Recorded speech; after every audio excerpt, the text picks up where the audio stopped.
Hello, Scott Lewis from Lewis Studios, and I'd like to give you a look at an Elementor form and sending the form response to an email address dynamically based on content in the form. And so if you're new to Elementor or if you haven't done forms in Elementor, you go find the form widget and you drag it onto the page. I've already done that here, so we'll use the form that I already set up to save some time.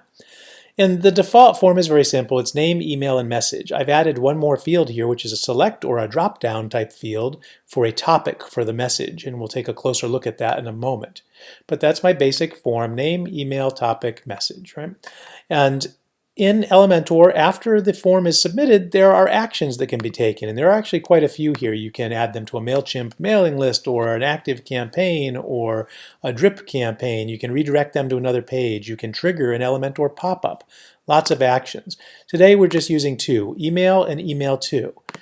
Email is the default action, and that just sends a message to the site owner or some hard-coded email address or addresses that you'd like to be notified when a form is submitted. And I'm going to leave that one in place in my example today. You might take that out or change that one depending on what you're trying to accomplish. But today we're going to focus on my email to action. And in email to, you can see that my to field doesn't have an email address in it. It has this short code. And that short code refers to this email field in my form. And I'll show you where you get that in just a moment. But here's the subject, thanks for your message. And this says, show the field, the name first, and then say, thank you for your message. We will be in touch soon if appropriate. So this is basically an acknowledgement of the form submission that's sent automatically when the form is submitted. You send me a form, I say thanks for the form, and I'll be in touch if necessary. Pretty straightforward. And if we go back up and look at our form fields, and look under email and look on the advanced tab, you can see that there's the custom ID and here's the short code that represents that custom ID that I used down below. But now let's look at a slightly more complicated example. What if we want to send the form to different people based on the topic that was chosen? So I have general and I have website here, and so this one might go to my info ad address and this one would go to maybe my webmaster address or my support address, right? So if we look under topic, this is a select field. And I've put two name value pairs in here, general with the vertical bar and then info at, and then website with the vertical bar and then webmaster at.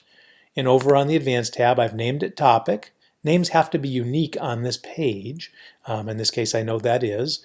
And then here's my short code. So if I take that short code and copy it, and I go back to my email to action, I could put that in there, and instead of thanks for the message, I could say new website message, and down here I could actually, I'm going to be lazy and just do all fields, which sends all the values of all the fields on the form in the message, but I could format that nicely like I had done the other one and break the fields out with some titles and some line breaks and things if I needed to, but let's just leave it at that for now.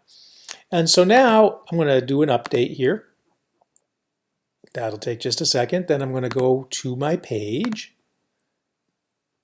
And when I fill out the form, and it doesn't much matter what I put in here because we're not going to reply to this form, but we'll just make something up. If I say I want this to go to the website topic, and then I put in my message, again, it doesn't matter, and I send the form, what will end up happening is that will go to my email address that was associated with the website. So it's going to go to the webmaster email address. Now in this case it's actually probably going to bounce behind the scenes because those aren't real addresses in my demonstration, but you get the idea.